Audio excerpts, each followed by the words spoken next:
I'm just in the car doing stuff, wondering what I'm going to do for 45 minutes. I realized, well, hell, just have a live feed. Just talk to the folks. It's freaking hot in here.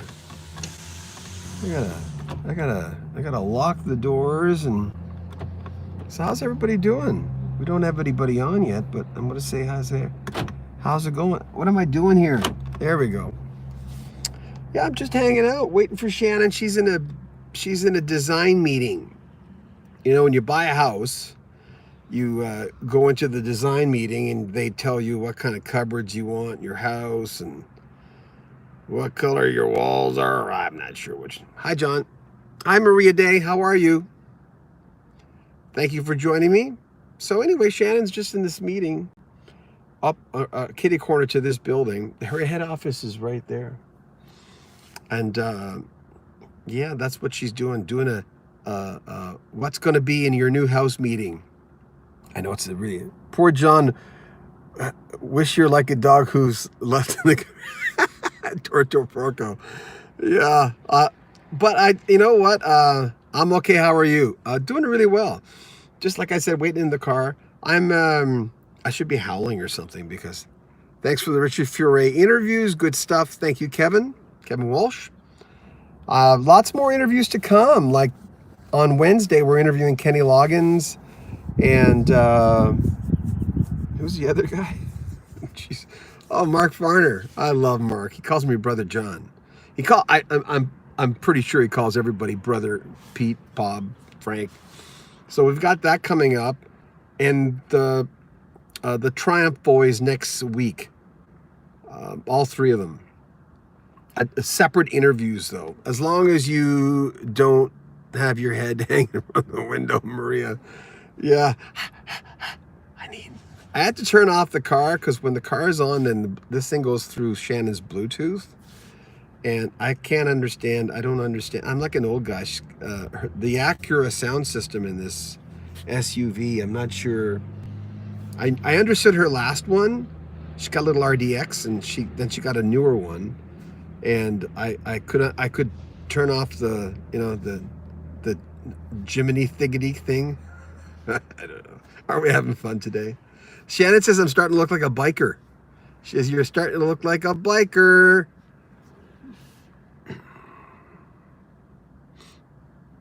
Martin, we're going to put them all on our podcast. All the full-length interviews will be on the podcast. Sorry, too many comments are coming in here. Thank you, Lonnie. Appreciate that. What music, what does she like to listen to? Shannon likes new country, a genre of music I do not enjoy at all, but she likes it. I mean,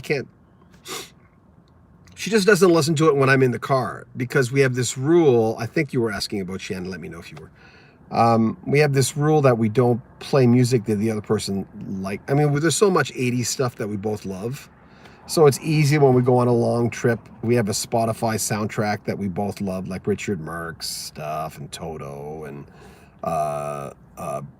Boy Meets Girl, all that kind of stuff. Sade, yeah, all those kind of bands. So we usually have that kind of stuff. Tim McGraw type country, yes, yeah, Maria. She likes that. What's the name of that Tim McGraw song? It's good to be great, be kind, or I don't know what it's called. I like that song. That's a good song. Tim McGraw seems like an interesting guy. It's just called Rock History Book, and my son and I next week are going to start putting Vince Gill, yep, that kind of stuff. Going to start putting like 2 interviews a week on there because a podcast doesn't take very long. Just look up Rock History Book. I know this is Rock History Music, but Rock History Book is our other channel, which has documentary style videos. They take a long time to do. It takes most of the videos on there took 3 people to put together. Jason Close to write them. I'm writing a lot more now. Chase to put them together and for me to voice them. So it's a lot of work, but they're evergreen product, right? The stuff and so look up Rock History Book on wherever you get your podcast. You'll see it there. Ian Anderson's on there, John Anderson's on there, and then Artist Who Died Without Fanfare. That's another one we put together. That one didn't do as well, but the other two are doing very well. Canadian content coming. Love the Rick Emmett stuff. Yeah, we're getting Rick probably next week. And all three guys from Triumph are going to come on because they're re-releasing stuff. And I've only talked to Rick Emmett. I've talked to Rick 5 or 6 times. I don't know. Good question. There's so many artists that we want to go after. It's bright in here. I don't know what to do here. I don't know what to do. I'm an old guy. That's better. That's nice. Yeah. Here's our garage opener. Da-da-da-da-da. Garage opener. I could never be a person on The Price is Right. Anyway, so we got a lot of stuff coming up. A couple of weeks ago, Alias, yeah, More Than Words Can Say. They came out as Sheriff. Yeah. Of course I've heard of them. Yeah, he really wants to get out there, Steve Hackett. Yeah, when I'm with you. Yeah, I'm like the Canadian content guy, man. I used to syndicate a Canadian content show. I didn't catch that about Styx. They're releasing a new album. My friend Greg Godovitz just interviewed Lawrence Gowan, and he's going to set me up with him. St. Petersburg, right now. So there's a lot of Canadian interviews. We realize with the Canadian channel, the reason it's not doing well is because we need to put rock stuff on there.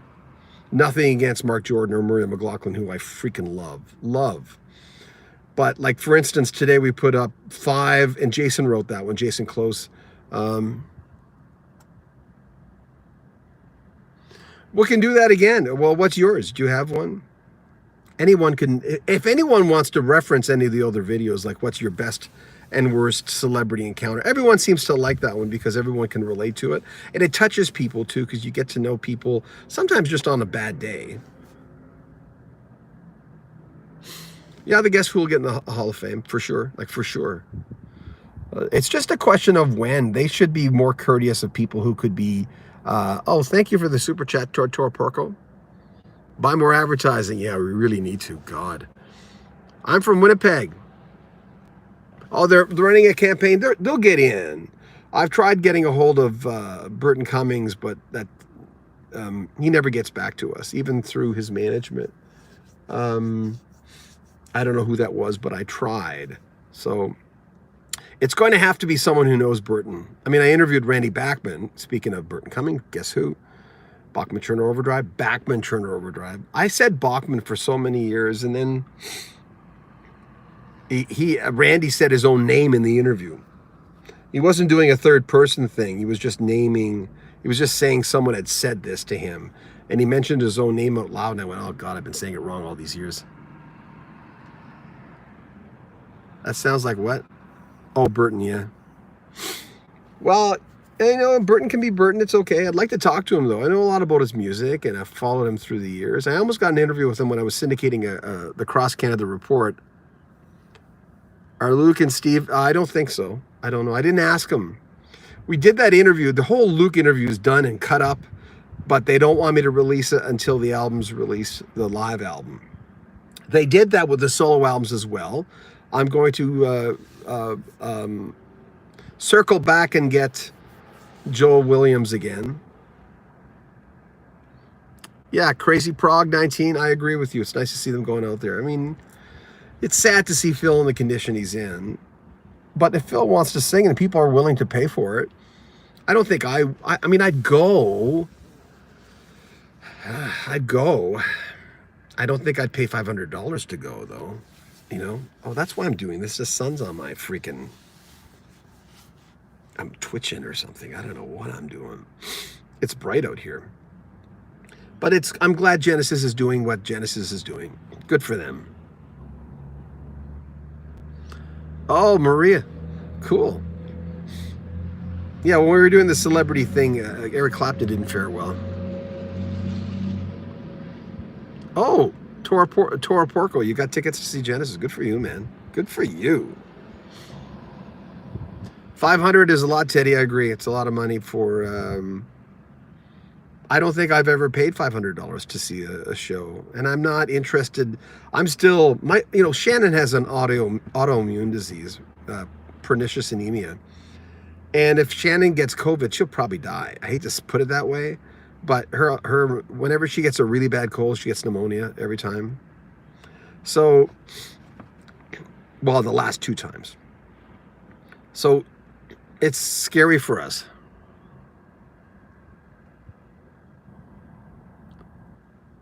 Ian Anderson's having a rough time, because when I talked to him, he had his first shot, and he wasn't sure when he was getting his second.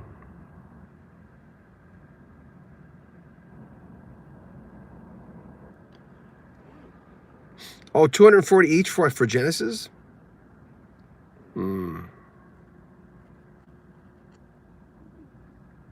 Yeah, I agree. I can't. Is it Dave Zero? I don't know. I'd rather go see Steve Hackett, but I feel a kind of a kinship with him a little bit.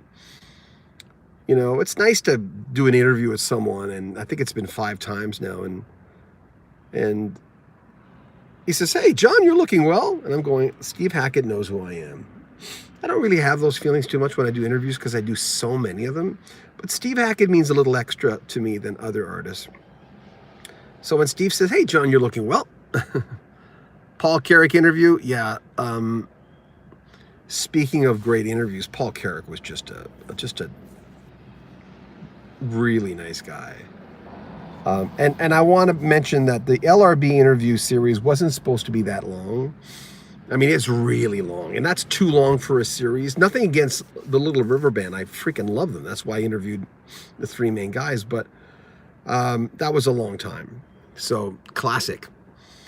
Yeah, that was a long series. That's the longest series we've ever had. And I'm not going to release it now, but Graham Goebel, I interviewed him for another 2 hours. Because one day he says, well, let's talk about the Let It Rain album, which is just look it up. Graham Goebel, Let It Rain on Spotify. It's such an amazing album. And I said, let's do a thing on just that album. So we're going to do something on that a little while. But I got to let it breathe a little while because that was a lot of Glenn Shurek, Graham Goebel, and B. Birtles. That was a lot of LRB. We did the same thing when I talked to... I still buy vinyl. Yeah, I haven't bought vinyl in a long time. John Farnham, You're the Voice. Yeah, that was just,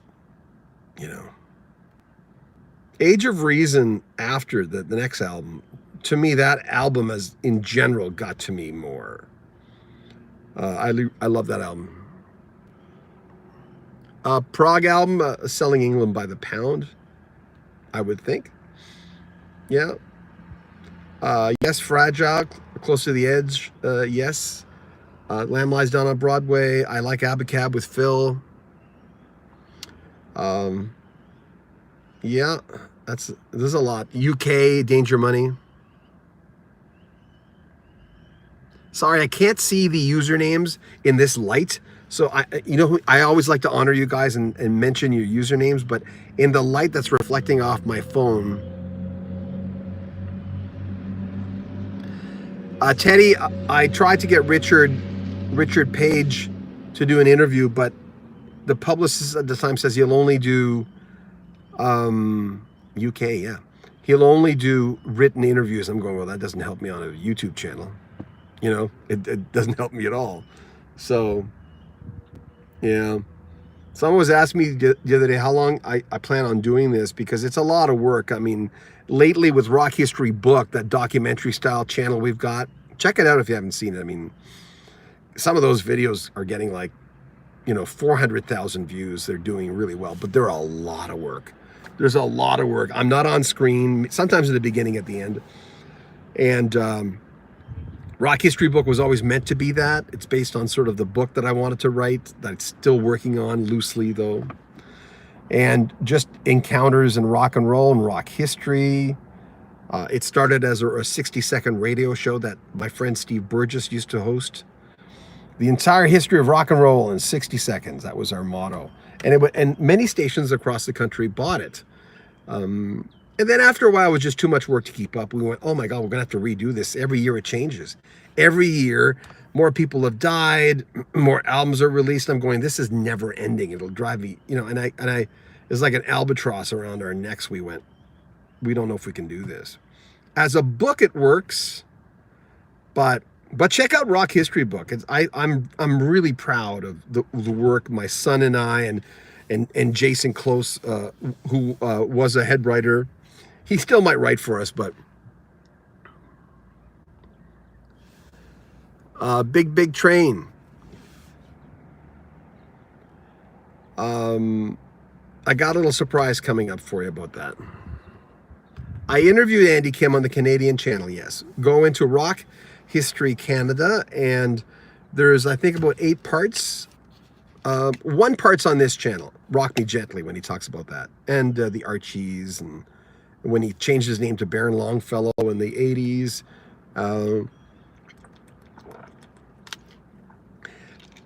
My son came down when he was editing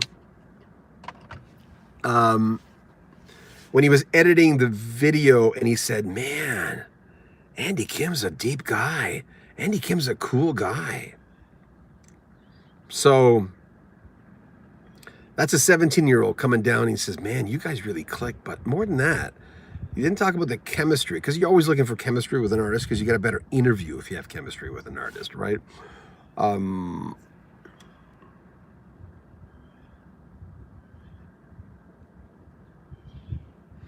What, he called himself Longfellow?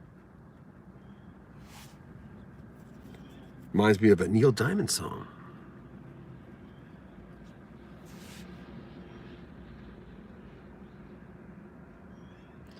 I hope I've got power in this, just in case. Okay, what's all the dates about? Oh, 1990? Yeah. We used to play him. I used to work for a station in Edmonton, Alberta, Canada, which was called K-Lite. My first job, working for Len Tucson, who's a radio legend in Edmonton. Longfellow, I love that song, Longfellow Serenade. You know, David Paich of Toto, before Toto, was a sort of a musical director for Neil Diamond back then. Amazing. I remember one day I was looking in the back of Serenade. I'm going, what? David Paich?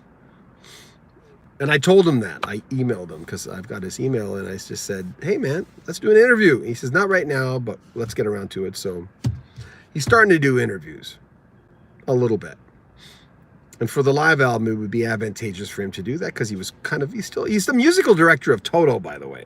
For folks who don't know, David Paich is still working with Toto. He is their musical director, and that's the way it goes. Who, Harry Styles? I might be playing it on my show in Vancouver. Yeah, Harry Styles. I might be playing it at Move 103 in Vancouver. I'm not sure. What's it called? Because I don't listen to the music as I voice track, right? So I hear the last 10 seconds of the song and the first 10 seconds of whatever element I'm going into, a spot, a commercial, or else the next song, right? And is that what it's called? Treat people with kindness? Oh, are you talking about Harry Styles, or are you talking about kind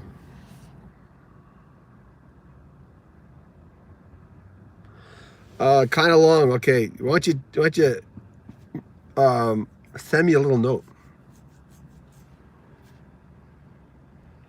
Oh, it sounds like an old Diamond song. Oh, cool. I think Harry Styles got some talent. I think he's when he was on Saturday Night Live, I remember thinking, this kid really does have talent. You know, it's easy to hate artists of that ilk. Dua Lipa is another one that I know. I'm not sure how much she has to do with her own music, because that's the name of the game these days. But I mean, obviously, I noticed Dua Lipa because she's incredibly beautiful, and But I remember going, who is this? What's she do? What's going on with her, right? And but usually the next step with that is I'll listen to someone's music and I'll go, no thanks. Yeah. Yep. Anyway, she's incredibly talented. I mean, what's the name of that song? Don't Stop Now? Is that what it's called? That's one of the greatest pop songs that I've heard in 20 years. You know, it's not looking at today's music or any. That's just a great pop song. There's just so much going on in that tune.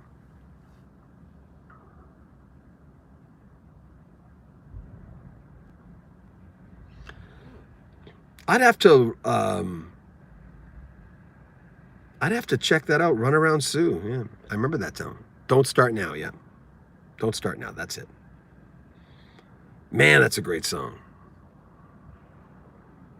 No, I only interviewed Tony Levin from that band and Jerry Murata, his old drummer.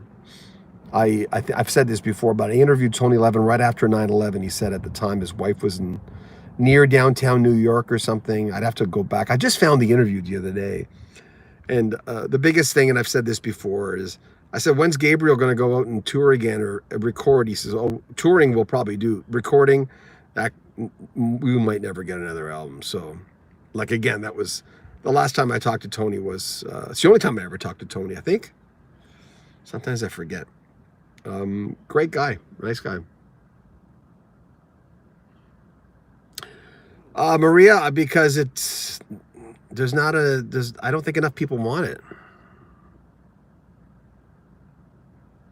Sia, yeah, I'd be interested in her. I think her music's amazing. Yeah, it takes them a long time. Sia, I don't know if she'd be wearing that. I don't know if I'd be able to see her face.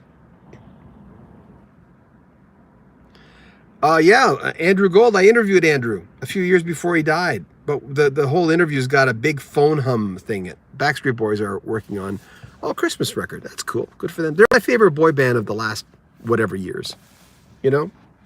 But yeah, Andrew Gold, Ravi Shankar, who else? Dan Peake, formerly of America, and Dave Brubeck. Those 4 interviews done around the same time, severe phone hum. They weren't done to be aired anywhere. I just thought they weren't recorded to air. They were recorded to transcribe. So I didn't care if they had them. In the interview, Andrew told me that he remembers the first time he was trying to teach Linda Ronstadt how to write songs. And he said it didn't go well or something. I forget.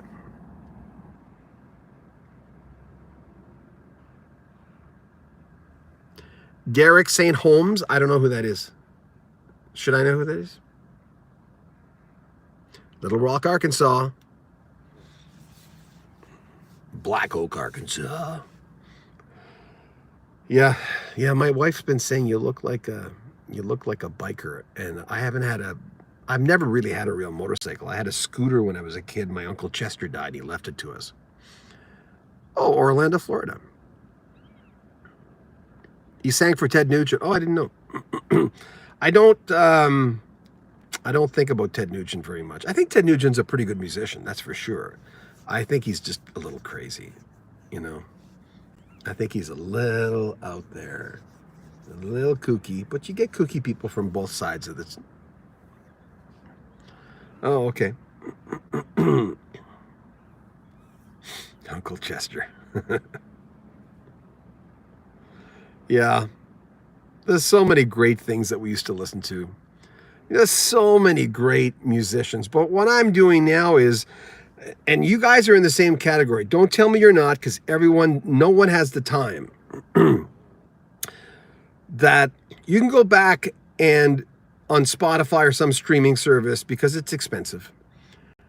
Not for those, but it's expensive to buy a lot of stuff. Unfortunately, it's not good for the artist. Go back and take an album you didn't buy and go back and listen to the album tracks. You know the singles because that was your ilk. Let's just say the 70s. There's so many albums in the 70s that I didn't get a chance to buy. Even I was a big Nazareth fan, and I didn't buy the first album, but I bought Razamanaz, Loud and Proud, Hair of the Dog, Too Close for Rock and Roll. What was the name of that album? The one with Vancouver Shakedown on it. But there's some Nazareth albums, especially after when I talked to Dan McCafferty, their lead singer, and Pete Agnew, their bass player. I went back and listened to some old stuff.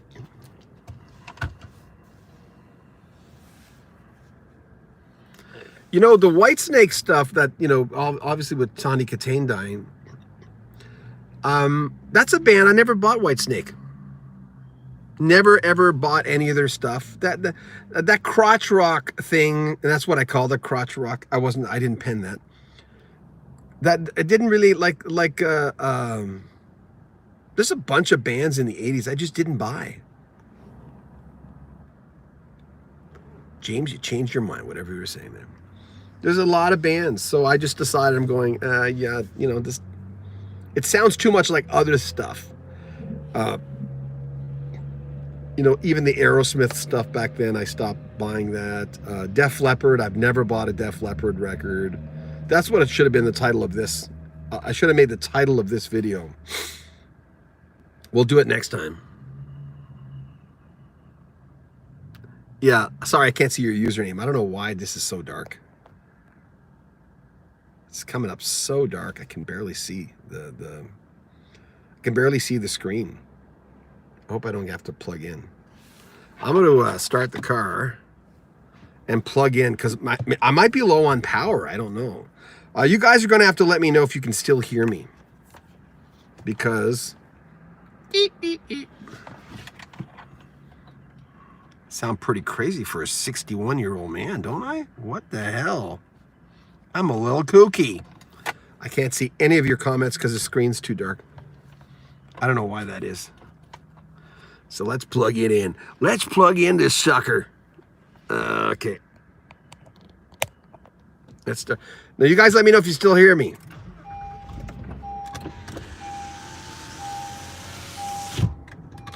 Ding, ding. Can you still hear me okay? Please tell me if you can hear me. It might come through the system.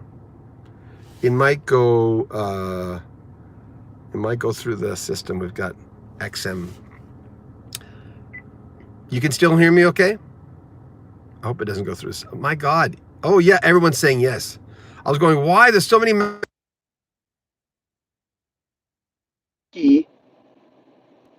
Oh no, what's happening here? Hang up.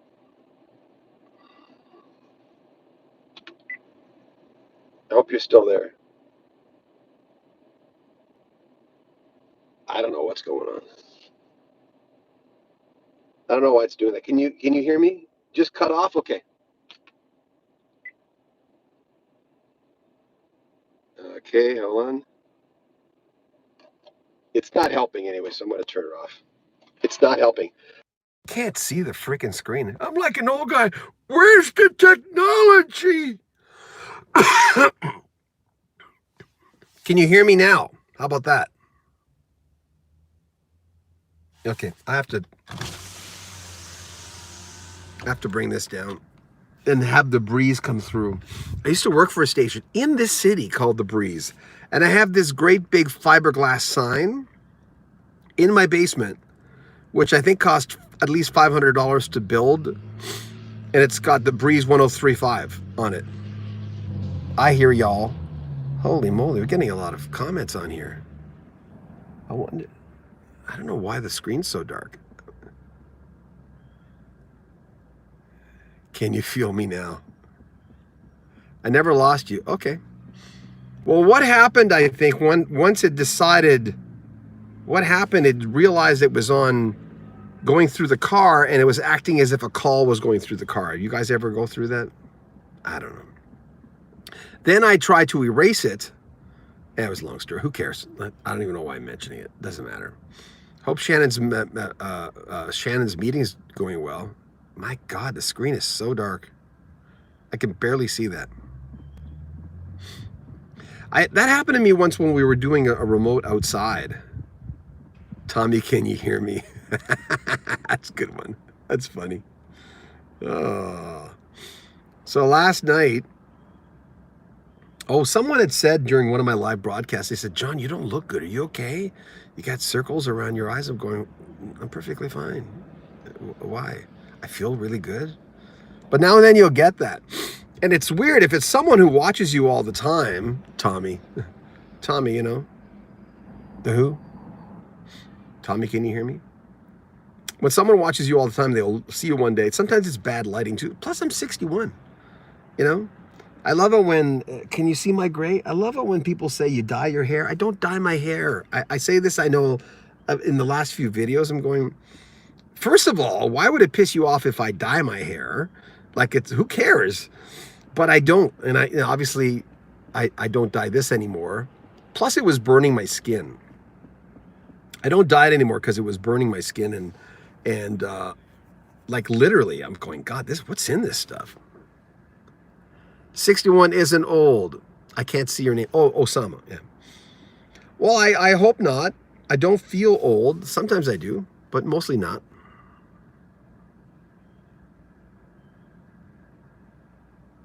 I didn't get that about the spot. I'm having problems seeing my screen.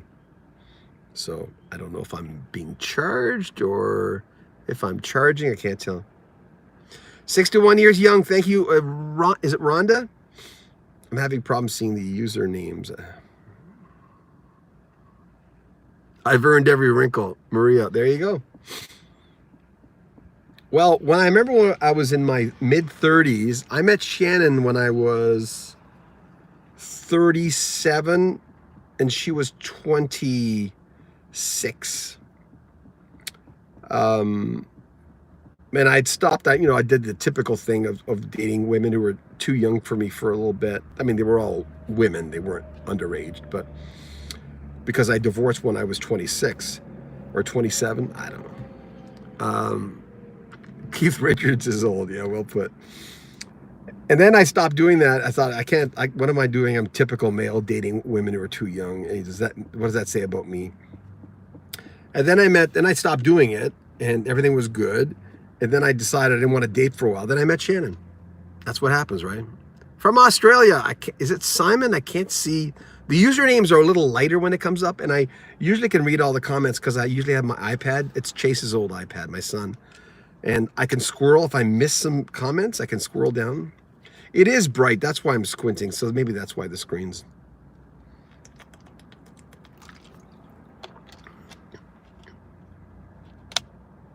Simon, what? Is that your name? I can't see the username, so sorry. Like you guys know, I like to shout out the usernames.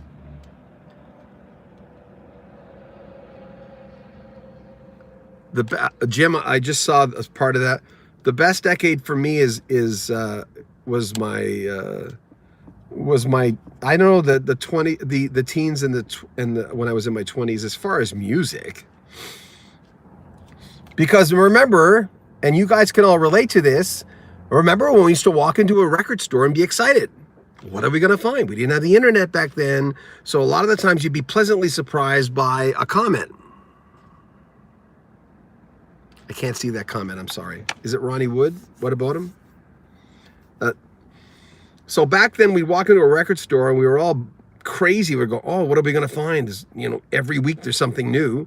So we'd go in there. I mean, Elton John and Toto and Genesis and Supertramp and all those bands that I liked.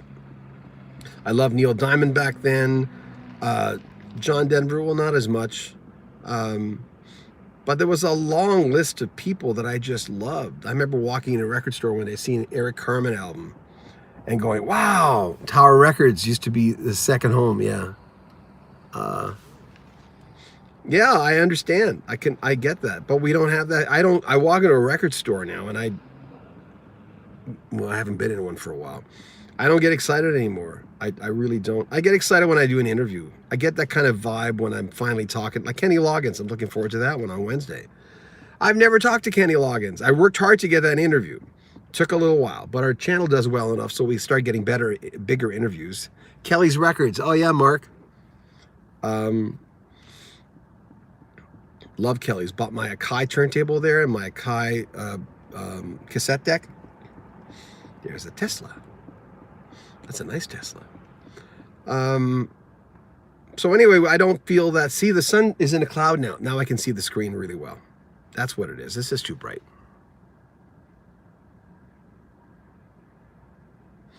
Oh, Maria, what poster was it? Do you remember the album? A record store guy gave me a cutout of Elton John's A Single Man. I had it for years. You know that when he's wearing that long jacket? So I got that, and I had it, I don't know, maybe 10 years. And then finally I moved one day and I sold all my stuff. I think I might have, I don't think I sold it, I forget. You forget stuff like that, you know, incidental stuff. You know, at my age, when I look back 40 years, if I don't remember some stuff, I'm going, well, that's okay. I can read my journal, it's all in there. When I was single during my 20s, 30s, and up until the point where I met Shannon, I was 30, 37, she was 26. She's almost 11 years younger than me. It really shows these days. Oh, greatest hits, silver. I don't know. It wasn't 12 greatest hits, was it? I don't know. Oh yeah, the colored vinyl. Yes. Yes, rest in peace, Tawny Katane. Yeah, that was a shocker. I mean, and I know a lot of people were mentioning, and when people, by the way, and you can understand this, some people were going on there and say, who cares? You know, oh, she was a tramp, blah, blah, blah. And I'm going, come on, man, she just died, you know? And a few people thought I was being disrespectful when I said that she was a groupie a little bit for when she went, she liked the rock and roll lifestyle, but she wasn't really a groupie, like the normal kind of groupie. You know, in one interview, she said, I went backstage at a Peter Frampton concert. I forget who brought her back there. And she's just like hanging around. She loved that, the rock and roll lifestyle. And in hindsight now, I'm thinking that wasn't necessarily, I didn't have to say that, you know. But she was a person who influenced rock and roll a little bit in the 80s and fell on a lot of hard times. The success kind of beat her a little bit. And I'm sure she got involved with some things that she shouldn't have ingested. You have to be so careful with YouTube on how you put things, because it's easy to get demonetized sometimes. So, yeah, she was a human being. There you go. Hope you're not being sarcastic, because she was just a person who excess just got to her. You know, and no, she didn't look like herself anymore, but it's maybe a when in Rome thing. You know, women have so much pressure on them. There's a car behind me. It looks exactly like my car. Like exactly like my car. I'm in Shannon's car right now. No, it's not my car.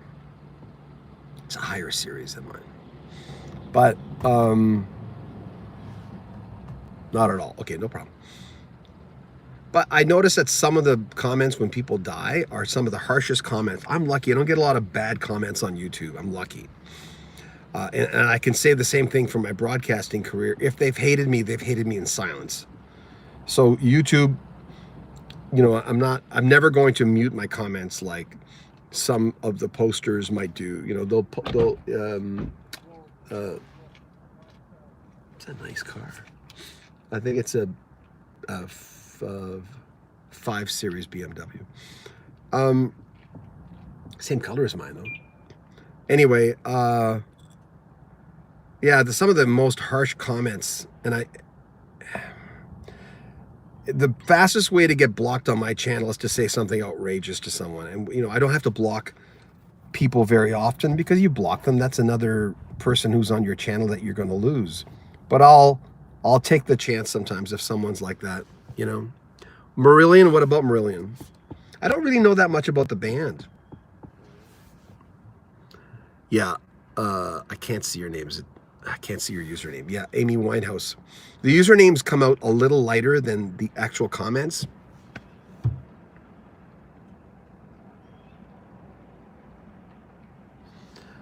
Oh, cool. Well, I don't have that background anymore because we thought we were moving for a little while.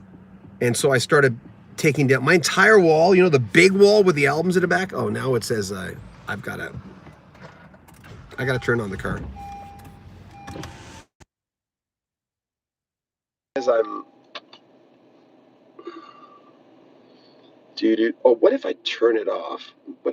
Maybe if I turn it off. Lavara? No, I don't know who they are. Mary Hopkins. God, I haven't heard that name in a long time.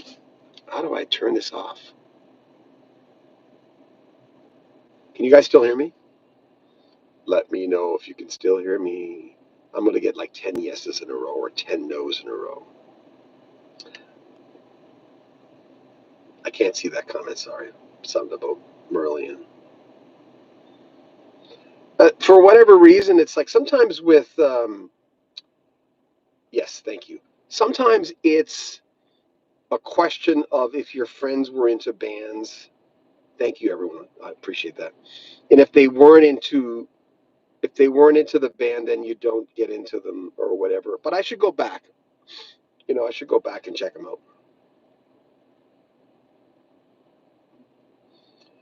I've been told that about Marillion before. But I have to admit, the stuff that I heard. Oh, but can you hear me? Or is it sounding really kind of weird? Vinyl, is it Vinyl Dad? Hey, man. Sounded better before. Oh, okay. I'm afraid that if I go off of this, I will lose. I'm afraid if I go off this, sorry guys, I will lose my feed with this phone. It's not an old phone, it's an iPhone, but I don't know. That comment came and went about Mary. Too many people are talking right now. 44 people worldwide. I know on standards of some channel that's not a lot, but that's a lot for me. I appreciate you guys being out there. I appreciate you keeping me company as I'm waiting for Shannon. When she comes, I'll show you. I'll turn the camera around and show you her coming. Maybe she'll wave at us or something.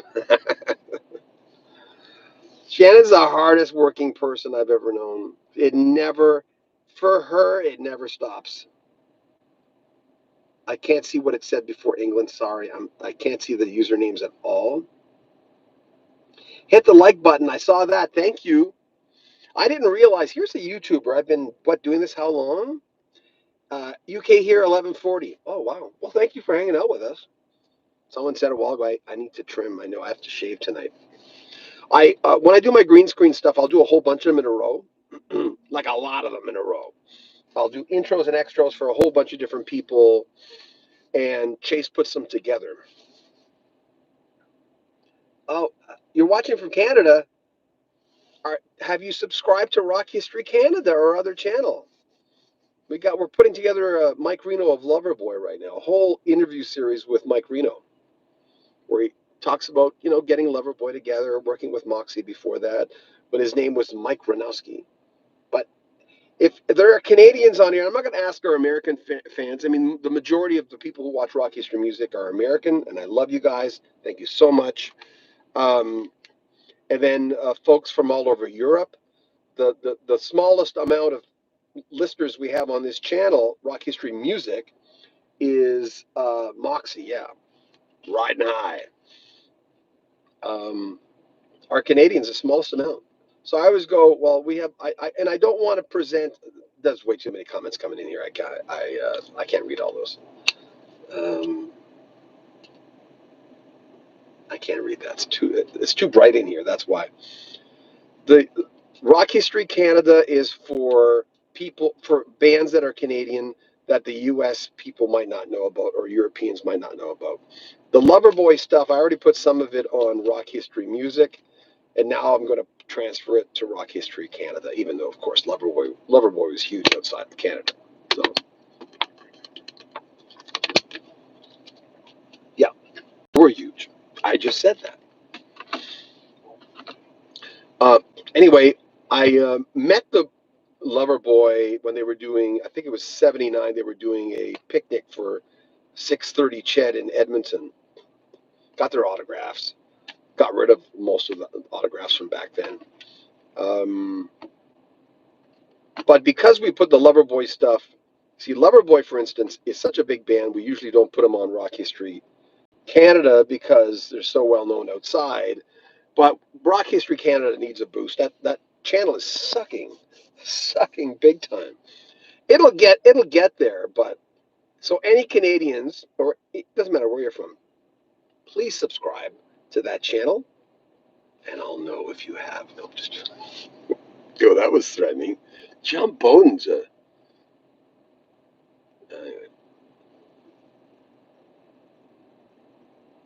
Rick Emmett. I interviewed Rick Emmett 5 times, maybe 6. I just interviewed him during COVID when COVID started breaking out. I'm interviewing him again next week. I'm interviewing all of Triumph, all 3 guys.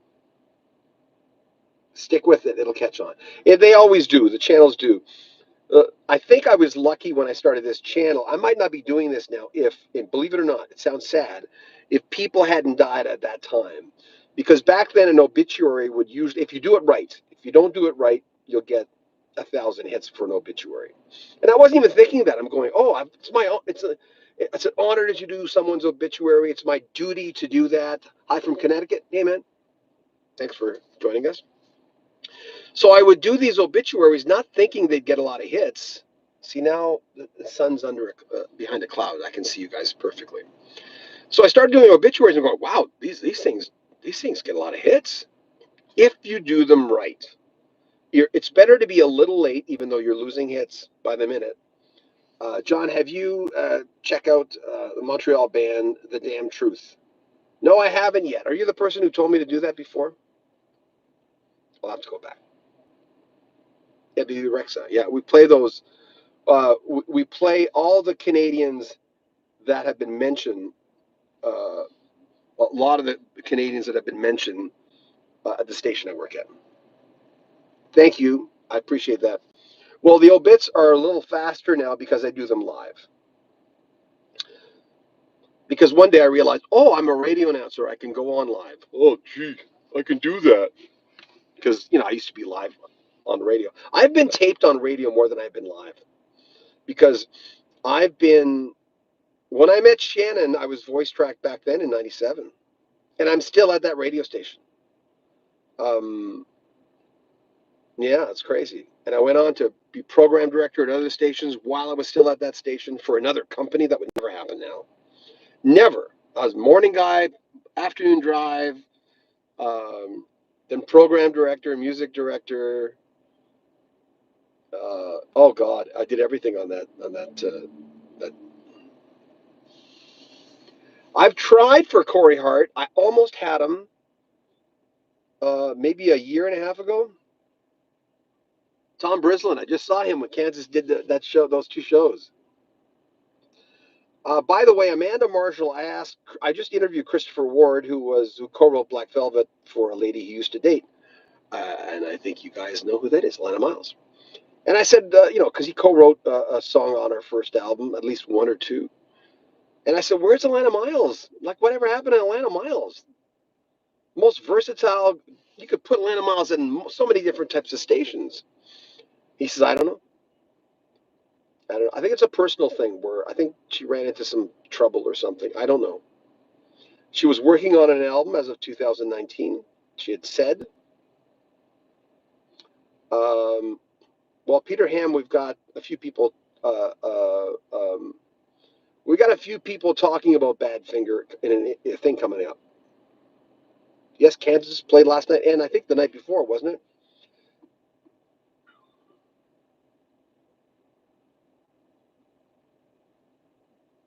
Holly Cole told me, I've interviewed Holly, I think 3 or 4 times, because I used to do jazz. And Holly Cole one day found out she had a set of drums in her basement or something. I don't know where she lives. She's got a situation where she had a basement, and she started playing drums. Holly Cole. One of the guys from the Holly Cole Trio. I remember getting in a big argument with him about music. I don't know which guy it was, but he was so nasty that I unfriended him. I remember going, "Geez, that's not necessary." Anyway, I could have got him on a bad day. I'm not sure what his name was. I used to know the all the names of the Holly Cole Trio way back when. So Holly Cole, um, uh, I was doing a show with a psychic when I last time I interviewed Holly Cole, and I said, by the way, Holly, are you into psychics? And she said, well, yeah, a little bit. I said, we've got Kim Dennis here. I used to do a lot of stuff with Kim. I said, do you want a psychic reading for free? And she says, sure, why not? So Kim made her cry because they talked about some. I gotta take the AC off here. Somebody from her past, and Holly cried. I felt bad. Holly's such a sweetheart. I could hang out with her. Well, we're doing a series on bands that had bad endings. So Grand Funk, CCR, um, Badfinger. Who else is in there? There's just two other bands that were screwed. Yeah, Baby Blue. Yeah, there's a lot of bands that just had and I will probably include Little River Band in there as far as losing their name. Yeah, Korean's Clearwater Revival.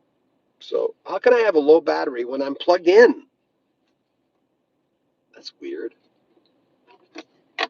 I'm plugged into the car.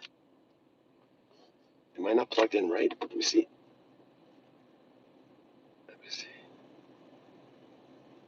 When I'm when I'm pressing this thing, it's like I'm passing gas, but I'm not. I don't know why it's not. It's still. So I might lose my feed here. I don't know. Can I, guys? I'm gonna have to turn this around just to see if I can. Oh, it won't let me turn it around. It's weird. I'm plugged into the car. It should be. Again, I'm acting like a old guy. Well, hey, plug this thing in. It should be working. T-Rex? Is that what you mean? Well, the Beach Boys had a lot of success. If you're talking about, there's a lot of bands that their endings were just sad, like really, really, really sad. And so I've got interviews for a lot of it. Not CCR. I don't have anybody to talk about that. But when I don't get an interview and I can't get the interview, a lot of the times what I'll do is just contact a radio guy and just say, hey, you want to talk about this? So there's a lot of people like that. Sorry, I'm having problems seeing the comments again because of the sun. 39th anniversary of Duran Duran's Rio.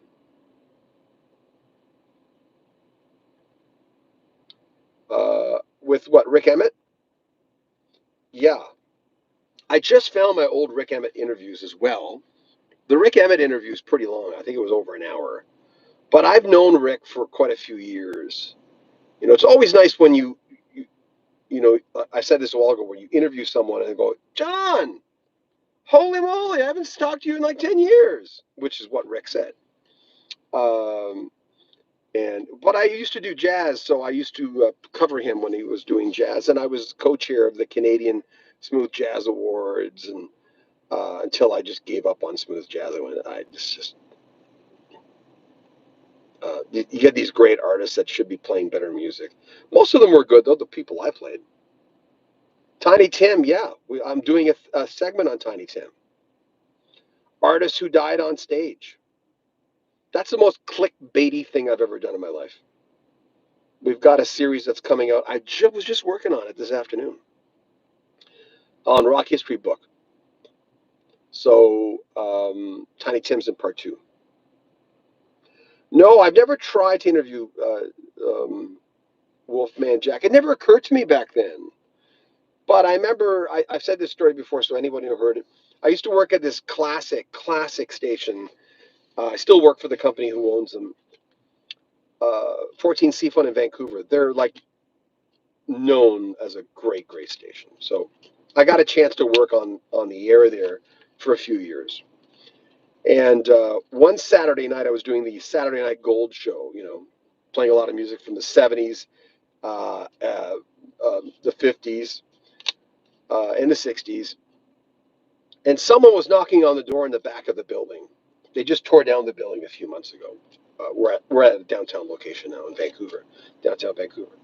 Um, Someone was knocking on the door and he was really drunk. Going, hey man, let me in. I'm going, I'm not letting you in. We had a big steel door in the back of Seafun. And I said, I can't let you in, man. Like, go take it easy. And he said, hey man, do you remember American Graffiti? Remember that scene with Wolfman Jack, right? There was no universe where I was going to let that guy in. But now and then someone would knock because the station was so popular. It was such an honor to work there. I remember thinking, well, I got my legs now. I'm good enough to work at this station. You know, uh, Everyone in the country knew about 14C Fund if you were serious about radio. So, and then that was owned by Chum out of Toronto. And then they bought QMFM, which I was on from the very beginning. And then I was doing both stations back and forth. And I was the last person to ever do a music show on that classic station. I was the last person. I was doing an evening show called Love Songs. I think we got AC by then. And I was the last announcer to ever be on 14C Fun. Now, and then they turned into a talk station. Yeah. Sorry, boring you. I just lost 10 listeners talking about my radio career. I just noticed it went from 44 to like they go, yeah, John Beaudin, blah blah blah blah. Anyway, I'm just waiting for my wife. Anyway, thanks for the folks who super chatted us today. Always appreciate that. I talk in such in my I missed that last comment about the first one's mostly metal, and I've never tried Bunny Carlos. I think I might have reached out to him after he left Cheap Trick. I think I might have. I don't remember. I know I was going to, but I don't know. Thank you, Maria. Yeah. Someone was telling me the other day. He said, I just tuned in and you were talking about your ex-girlfriends. And then he said, I tuned in another time. And at the exact time where you were talking about your ex-girlfriends again, I'm going, well, that was just. I was going to ask Christopher Ward, the VJ and the artist, the guy who co-wrote Black Velvet, if he could set me up with her. John Gameshi, well, he was caught doing. I can't say it on here. I'll get demonetized. Just doing some rough, inappropriate things with people, women. Not very nice. I was I was I was not a fan of his, but I used to think maybe I was just jealous of the guy because he was good. He was good, and I don't really have those feelings. Robert Zander, his voice is still killer. I haven't heard him in a while. That band wouldn't be there without him. Uh, yeah, now and then through my career when I was younger, I'd get jealous of people, and that's so not a feeling that I feel anymore at all. I'm so not wired that way to be jealous of anybody, right? Um, Al Jarreau, no. The Rippingtons, no. A lot of people in smooth jazz, though, I've interviewed.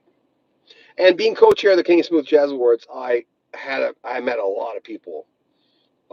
George Benson being probably the big guy. How about Boy George? No. Hockey game. Hey, enjoy your hockey game, man. I'm a big Flyers fan. I was. I'm not. I don't really have a team anymore. When I lived in Vancouver, I wasn't a Canucks fan. I was only living in Calgary. I'm not a Flames fan. And but I was an Edmonton fan when I lived in Edmonton, and that was the '80s. So that was the prime Edmonton. That's when you wanted to be. I hope I'm charging. I love the Electric Light Orchestra. Out of the Blue is my favorite album. That double album, I loved it. Loved it. Still love it. I've got the remastered. I've got the remastered greatest hits. New World Records, another one. Had a lot of their albums back then, quite a bit. I'm revisiting a lot of stuff now because when I'm doing like just the like I'm doing a lot of montages now. So if something happens to someone, I'll have a montage for Keith Richards and Mick Jagger. So just to have it, right? And you're always going to use it because I mean the Stones, for instance. I mean, you know, and I have montages for all four Beatles, even one for Pete Best, one for Billy Preston. Speaking of George Martin, um, a lot of stuff like that. And I'm starting to interview a lot of people who have met the Beatles, who have worked with the Beatles, like Bill Schnee, the engineer producer. So I'm having. Sorry if I'm tapping. I hope you guys can't hear that. It's just good to have those things, not just because if they could die. It's just good to have it.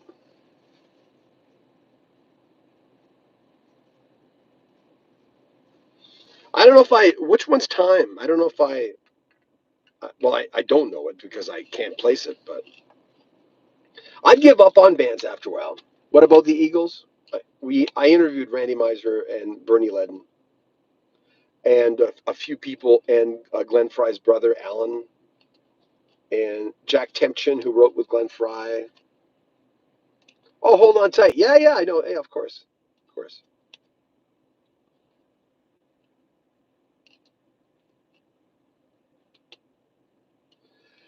Uh, it, 8 seconds. Is that the one?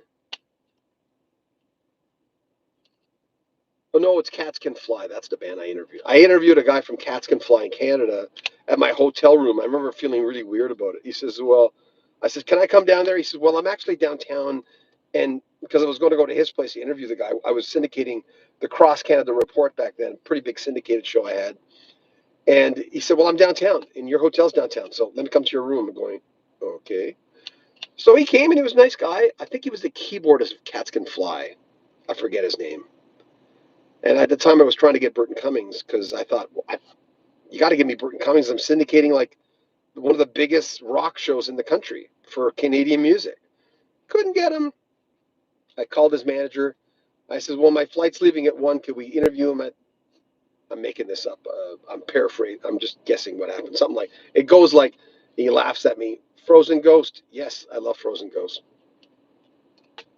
What is it? Arnold Lanny? What was the name of that guy? What was the name of that guy? And then the other guy. They were from Sheriff. That I don't consider popular. Couldn't give you a song. I don't know. I haven't listened to them in so long. Frozen Goats. Frozen Goats. I've got an interview with them downstairs, but all the interviews that Steve Burgess gave me, they need to be baked, and I'm not sure if that's even going to help. Yesterday, I played my son an interview with Long John Baldry that Steve did that I set up for him, and it sounds like this. Butter. Elton John. And the thing went, oh my God. Here's a guy who's dead, gave Elton John half his name. It was Elton Dean and Long John Baldry who gave Elton John his name. And I'm going, oh, I can't believe this interview might never see the light of day, you know? So I don't know. I think I'm charging now because, um, I don't know. I think I'm charging. I don't know where Shanny is. How long have I been on? Since 4 o'clock, I think. Was this, it says 64 minutes. It's that meeting supposed to last 45 minutes. Sound like an old husband. Where are you, honey? Where you been? I need my wife. She's got a bright future, eh? So and more with every picture I take with my wife, it looks like I'm with my daughter. Yeah, Wolf Hassel, Arnold Lanny. There you go. I knew it was Arnold Lanny. Yeah, they Arnold Lanny did an interview with Steve Burgess, and I own that interview now because I own all his interviews. He gave them all to me. He just gave them to me. He says, "I don't want them anymore." And I kept saying, I say this a lot on this channel. I said, "You can't just give me interviews, but I can't pay you for them." And he says, oh, you and I were best friends for years. And if anybody should have them, you're still doing a lot of rock stuff. You should have them. So he gave me all his interviews. Unfortunately, they weren't stored very well. And uh, there's got a lot of moisture in the tapes, and it's ruined the quality of the tapes. I mean, there's so much stuff down there. Oh my God! I remember doing a video in front of the video saying, "Hey," in front of the reel to reel saying, "Hey, we're going to present all these." I'm going, I don't have time to fix all these. I'm going to have to. There's so many bands like that, by the way. I think I didn't get your name. There's so many bands that could have done better that didn't. I always say Kayak because I thought Kayak from Holland was a great, great band. Angel's another one that people talk about that could have been bigger.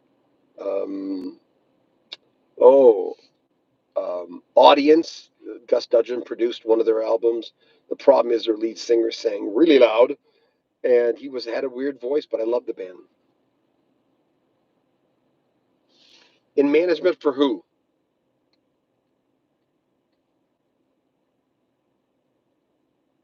I'm not saying I was an Angel fan, but I thought they could have gotten.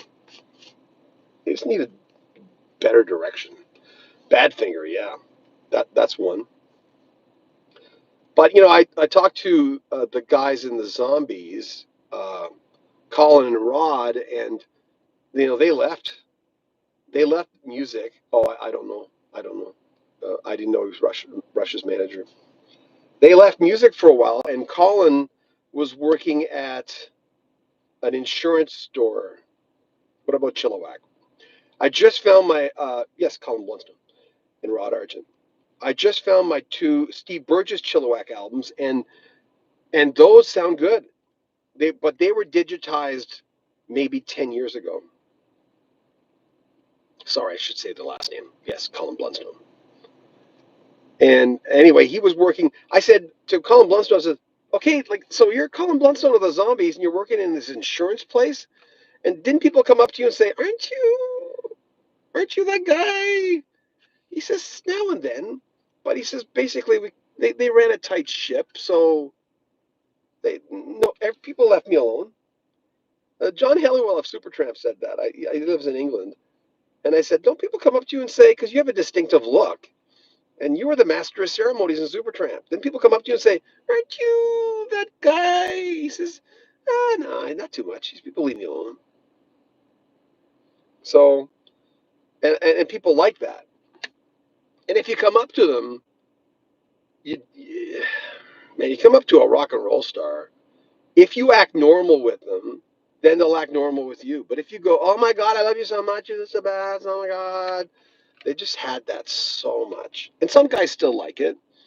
And when you interview people, you know that the guys that still like it. Um, yeah. By the way, I'm going to address Jim Mestia interview from Boston.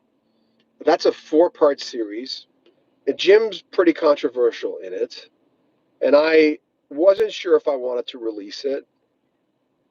But as I say in the beginning of the interview, I mean, he is on the Boston album, and he was the first Boston, before they were called Boston. He was their drummer, and he drummed on that entire album until the record company wanted a different drummer, and they brought Sib Hashian in. And as a token, I think they left him drumming on Rock and Roll Band. Um, I like Jim. I've talked to him many times before the interview, just shooting the crap. And I said, people are going to think you're crazy, right? He says, yeah, I know. I said, really, man to man, you sure you want to say this? He said, well, it's the truth, and that's what he says it is. And of course, a lot of people went on there and said, this guy's nuts, or that's not the truth, um, uh, or your theories are kooky. And I warned him, and he said, yeah, I know people are gonna say that kind of stuff. So I thought, well, I'll pull the trigger. We'll put it out there, you know. So yeah, where's my wife? Where is she? Getting hungry. Gotta eat some food.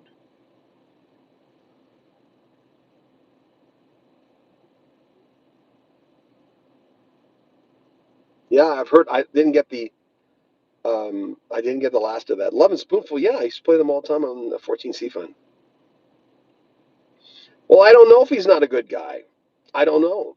I mean, I've interviewed people before that had reputations, and when I talked to them, they were really nice. Like, sugary sweet, nice. Made an effort, asked me questions. So, I don't know. Now and then,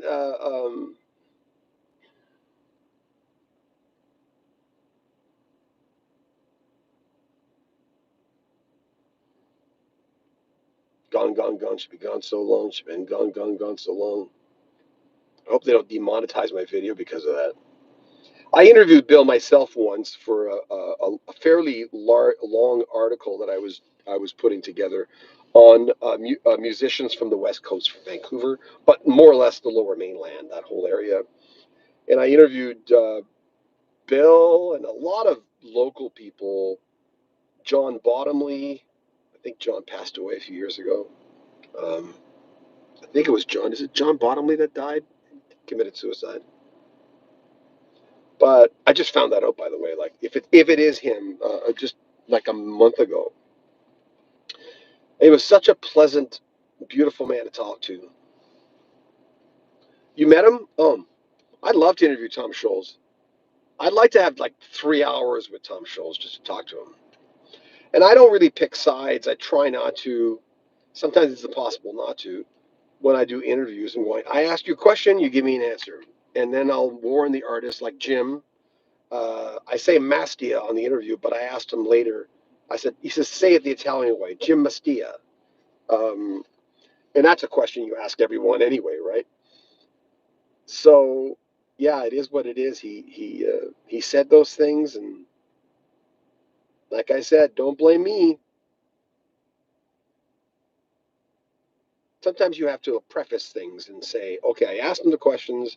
Some of you guys, everyone knows the Boston um, that Tom Scholes did most of it. Bill Champlin, thank you. I enjoyed talking to Bill. That was the third or fourth time. I can never remember. The first time I interviewed Bill was live on air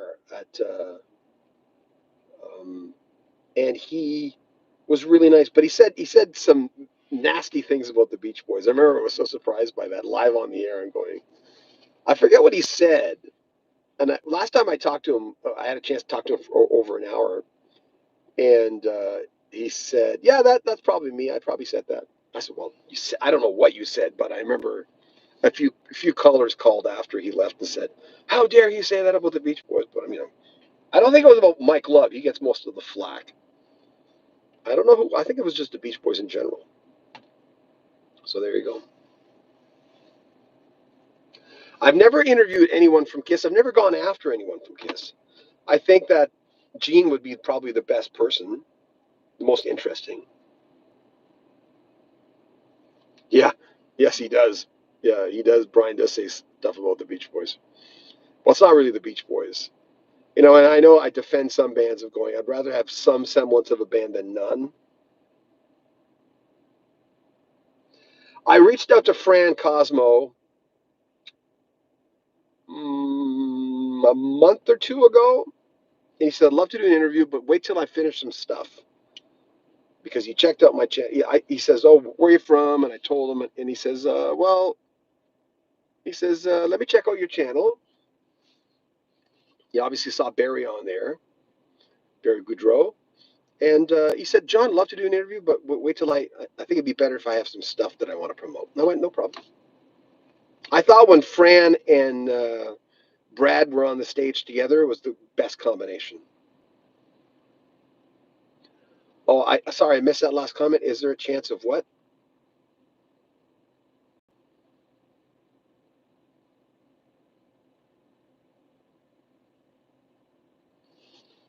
Uh, no, I don't know if I forgot bands that I used to be obsessed with. There was always a few bands we're all obsessed with, right? The air conditioning is making my nose itchy. I can't think of bands. A lot of them are Canadian bands, like Street Heart. I used to love Street Heart. Um,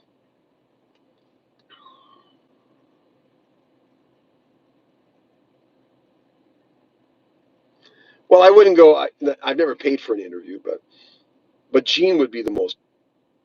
Gene's going to give you a killing joke. Yeah, now and then, Walter Rossi. I remember Walter Rossi. Speaking of older music, God, I haven't thought of him in a long time. A lot of Canadian stuff. CB Victoria, who just passed away a few years ago. I did an obituary for him.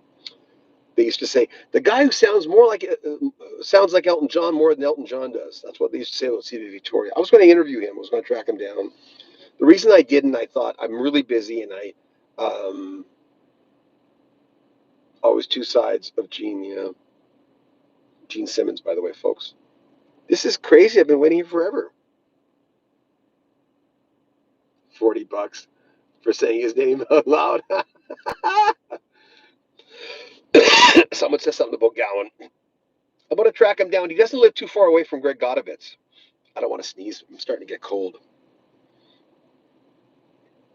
I have sneezing fits where I lose my voice. Uh, some people were surprised when I said, "Well, sometimes I don't do anything, voice-wise, for like 4 or 5 days because if I have a sneezing fit, I'll lose my voice. If I had a bad sneezing fit right now, I would not be able to record my show tonight for my Vancouver radio station. Not mine, but that's what happens. So if I get cold, if I get a chill, and one of these days is going to happen live, I'll get a chill and I'll have to get off and just go. Sorry, guys, I got to go.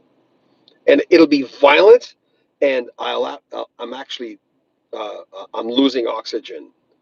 I mean, this is not a boohoo, poor John Beaudin thing, but I'll sneeze so violently. Honeymoon Suite are on the Canadian channel, Rock History Canada.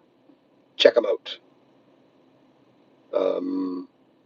Yeah, we've got a whole bunch of clips with Gary Green. I think Ace Frehley would be a good interview. I'd like to talk to him. I never went after.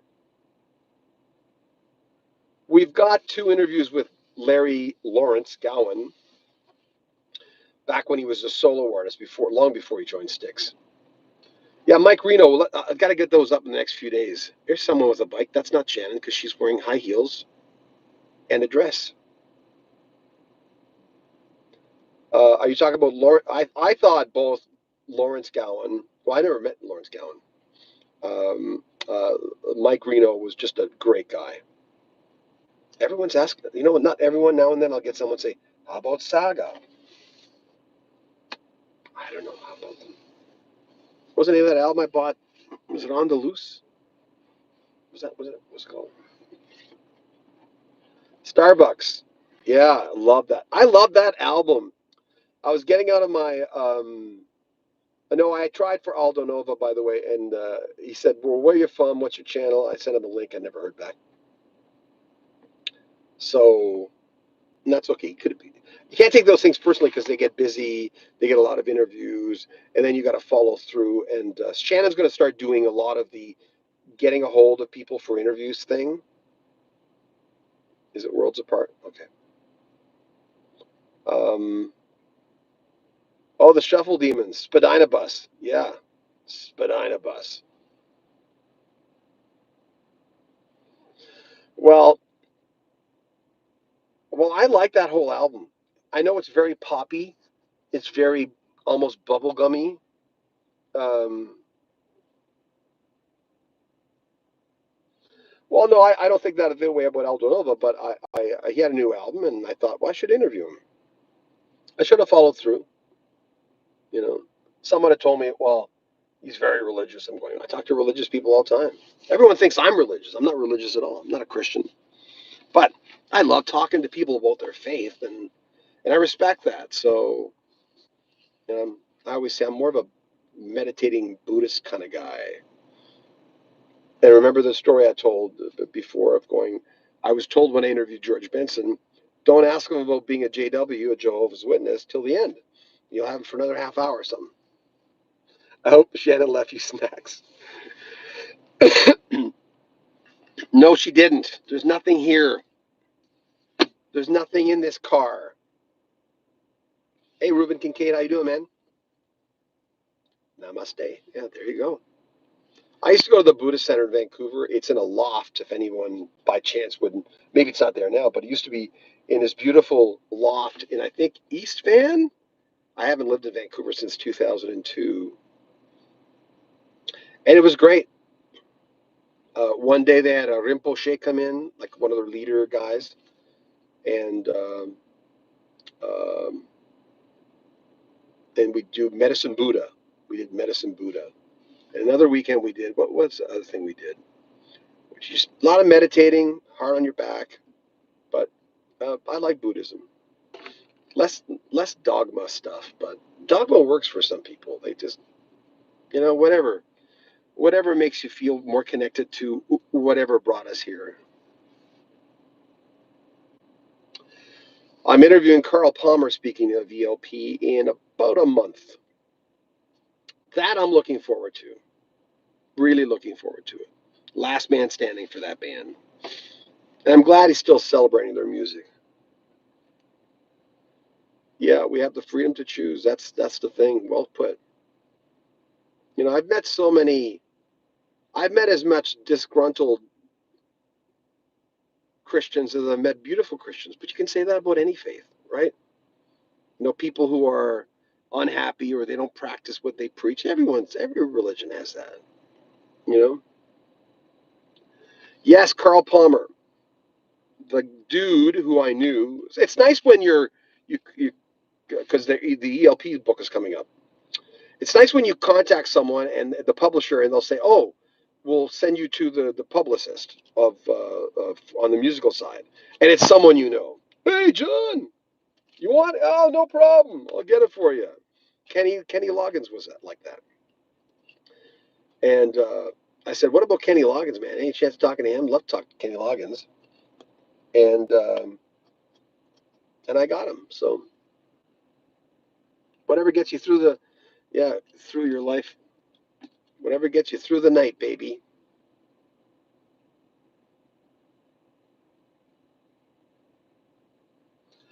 Yeah, John was difficult. When John was sick, I did a video, and his widow got a hold of me. She wasn't his widow then. And she said, "Oh, thank you so much for the nice video." I guess John had seen it. And I went, "You kicked the pants out of cancer or whatever it was he had. Sorry, we lost a lot of people, so I can't keep track." And then a few days after I did that video, he died. And I just thought, oh, I didn't know he was that sick because they were being very vague. Yeah, Waddy, I'd like to interview him. Waddy Wachtel. I,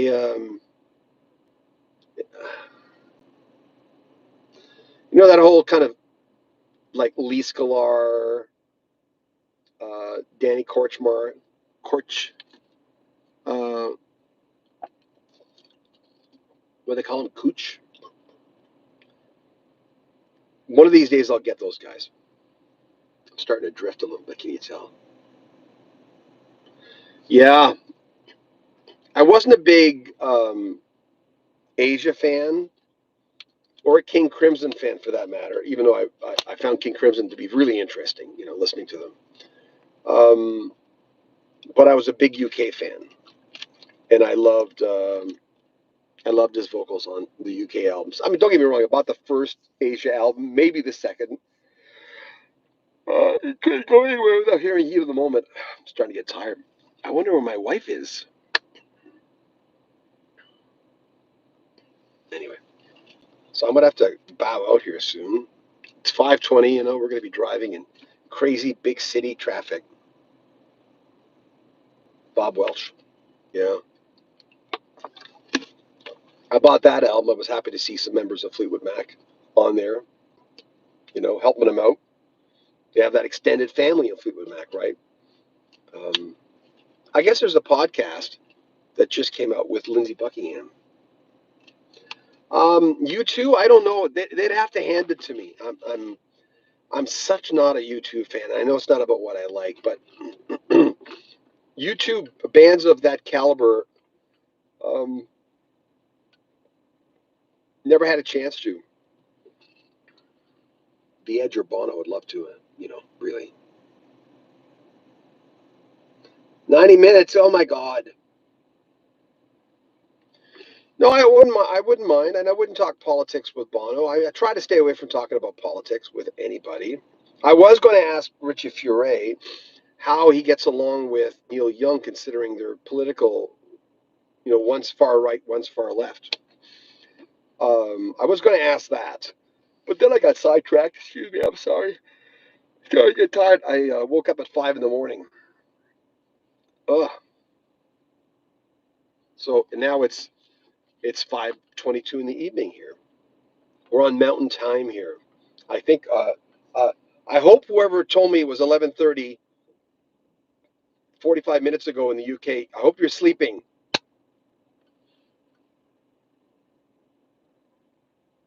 Oh, Total Recall. Why I Walk Town. Yeah. I yeah. When I have a lot of the bigger interviews, and no disrespect about the players because they've contributed sometimes just as much as the people that have their names on the cover. No disrespect to them, but sometimes I'll have if I have like 5, 6 big ones. I've got the Triumph guys next week. I've got Kenny Loggins and Mark Farner this week. I have a whole bunch of newer artists that I've had for the My Chill channel. I had to tell them this is too much.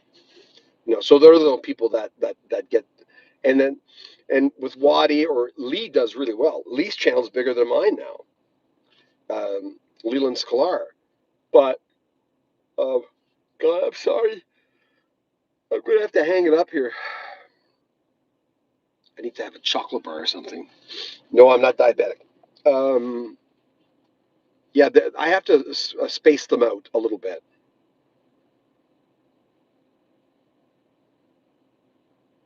Yeah, yeah, Mary Lou Henner. She never forgets anything. She can tell you what she was doing on August 5th, 1972. She has that. Yeah, there's a few people have that. I mean, as an actor, I would think it would come in handy. Nick Lowe, I've never tried to get Nick Lowe. I was just talking about Nick Lowe with who was it? Paul Carrick, I think. Yeah, I think it was Paul Carrick.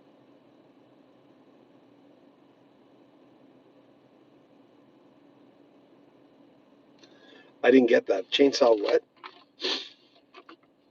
The only time as um, the only time I felt uh, Martin Short, but he's not a musician.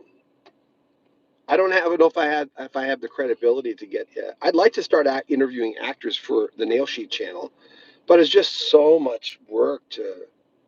It's just it's just so much work to do an interview. It takes 4 hours at least to do research. By the way, I'm interviewing Trev Lukather tomorrow, Steve Lukather's son, and well, he's a singer and dancer, I know, but he's not of the ilk of people we talk to having your 6th birthday. I used to watch SCTV all the time. When they were starting SCTV, they filmed at ITV in Edmonton, so we'd watch it religiously. And I was living in Edmonton, and they were doing it there. I don't think I ever ran into one of them. I forget stuff like that because Eugene Levy and Andrea Martin and John Candy, they were all living there at the time. Edgar Winter, well, he only comes out at night. What? What? You can tell I'm starting to get a little dazed, eh? I was going to keep this going till Shannon got back, but maybe. No, but he's working on some stuff, so Trevor Rabin I might be able to get. I would think I could get Trevor Rabin. There's always artists that, like, I'm surprised I got John Anderson. And then the guy who's a publicist says, well, he says, your channel's big enough to get John Anderson. I'm like, yeah, that's right. You said it there, buddy. But I couldn't get Dennis DeYoung, um, which was weird. Uh, yeah. My God, where's my wife?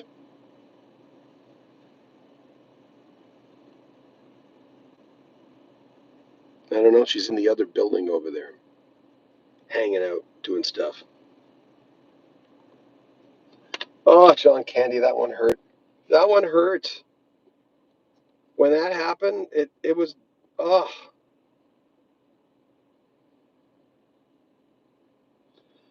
Well, he doesn't do interviews anymore. Well, he's got his own channel. He doesn't have to. Leland Sklar doesn't have to do interviews, but he's still doing them. Because you can always get more people. Uh, People ask me all the time, why don't you interview the other people, Rick Beato? And I was going to, but then I just got him going. I got to kind of stay in my lane, even though he's in my lane. I mean, he's like me on a musical, more of the musical side. I'm a drummer, but I don't do any technical drumming stuff because I don't know enough to do it. Rick certainly does. Um, Rick's got a great channel, really, really good channel. Love it. I just don't get a chance to listen to him an awful lot. He's the William Shatner of rock music. That's the end. I would love to talk to Dennis DeYoung. Anybody know him?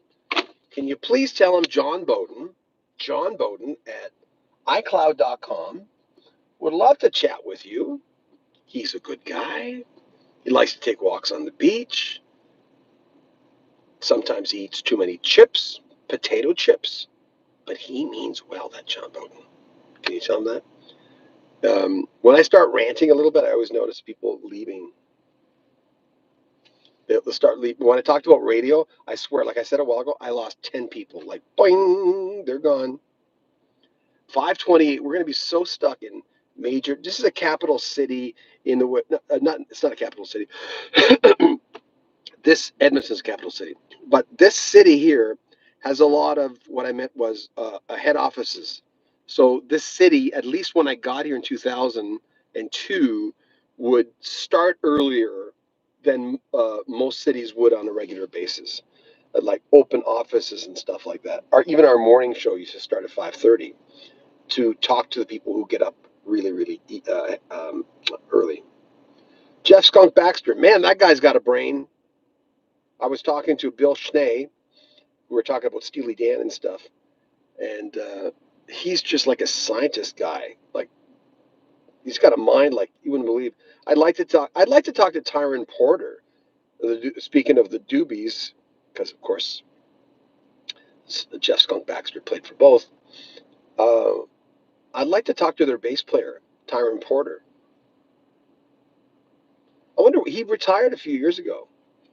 And I know he must be still around because I would have seen it definitely because he was with the Doobie Brothers on all those big albums. Skunk is smart, yeah. I've always liked the bass lines of the Doobie Brothers stuff. I like their two drummer style. Doogie Thompson, yeah, I should try. Rick Davies has multiple myeloma. I've known people who have died of that. Not Bruce Dickinson, no. I don't do the kind of heavy, real heavy rock metal-y guys. Either heavy rock or metal. Did you mean Mensa? I didn't get the last part of it, but Jeff Skunk Baxter. So I was promised Patrick Simmons and Tom Johnston from the Doobie Brothers. They were working on some new material. I should circle back and check with those people.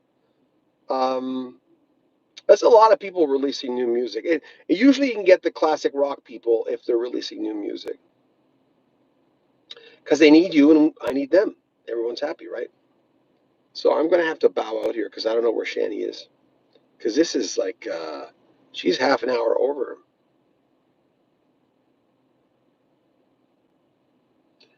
And it should sound like Styx because he was the biggest contributor to that band.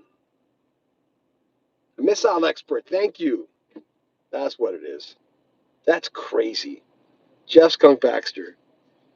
You know, I remember when One Step Closer came out after Minute by Minute, I'm going, where's Jeff Skunk Baxter? But they had revolving doors. You know, Cornelius Bumpus came in and he's dead.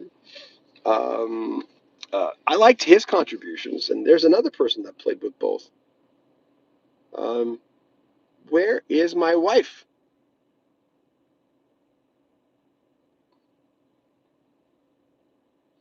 Yeah, Steely Dan.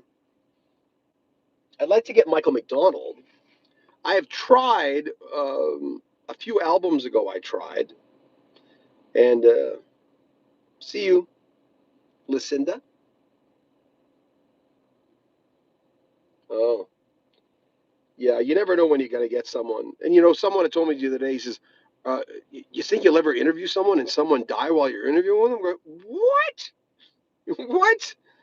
No, that hasn't occurred to me. No, because I do so many interviews, and I'm going usually 3 or 4 a week. David Pack.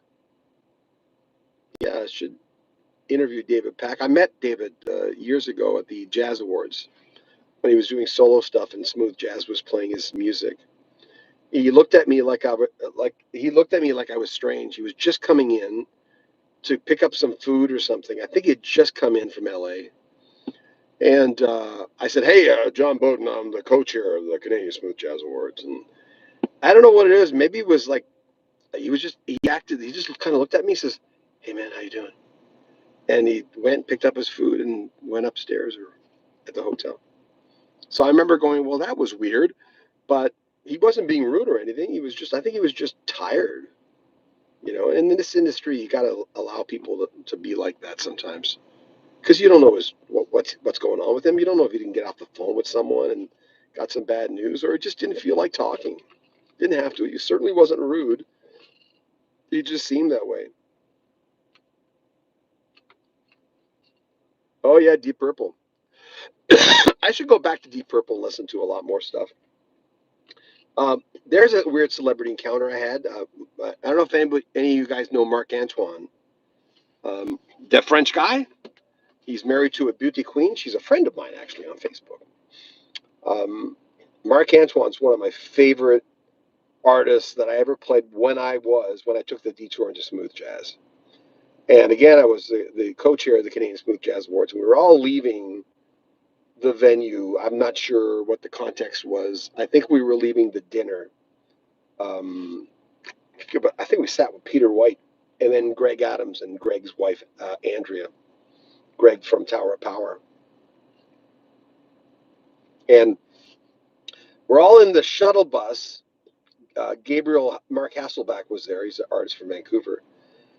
And Marc Antoine's in front. And I said, "Mark, I got to tell you, man, your song, Sunland," that's what it was. Your song Sunland to me is probably one of the greatest songs I've ever played in this format. Like just top shelf, just wonderful song. I never get sick of that song. And he went, "Uh-huh." And I went, I'm looking at Mark Hasselback, and I went, that was weird. Like that's it, right? And that was probably my weirdest celebrity encounter. It wasn't rude. I mean, that's rude to do that, right? You expect to say thanks or something, but it was weird. I've never mentioned it to his wife. Um, um, I mentioned it to another guy. He says, "Oh, Mark's just a little weird sometimes." I'm going, I don't know. Maybe he didn't hear me, but he did grunt. Maybe he didn't like the song. I don't know. That of all the things, I keep forgetting about that one. Uh, oh, Ian Gillan. Yeah, God, the voice of Deep Purple. I'd love to talk to him. Yeah, I'd love to talk to him. But don't sneeze, John. Don't sneeze, John. Anyway, guys, I gotta go because I don't know where my wife is, and I'm gonna have to phone her. I'm a little worried about her. She's like 45 minutes late. I have to phone her. Hello and goodbye. Thank you for hanging out with me for, oh my God, 99 minutes. Crazy. But thanks for hanging out. I appreciate that. See ya. Is it Barry? I can barely see the username. I don't know why the usernames is so. Adios. Top 40 Hub. Thanks, guys. Thanks for keeping me company. I appreciate that. It makes a big difference when you're sitting in the car by herself. Shannon says, "What are you going to do?" I said, "You going to go to the Tim Hortons or something?" I said, "No, I'll just do a live feed. That's what I always do. Say hi to people.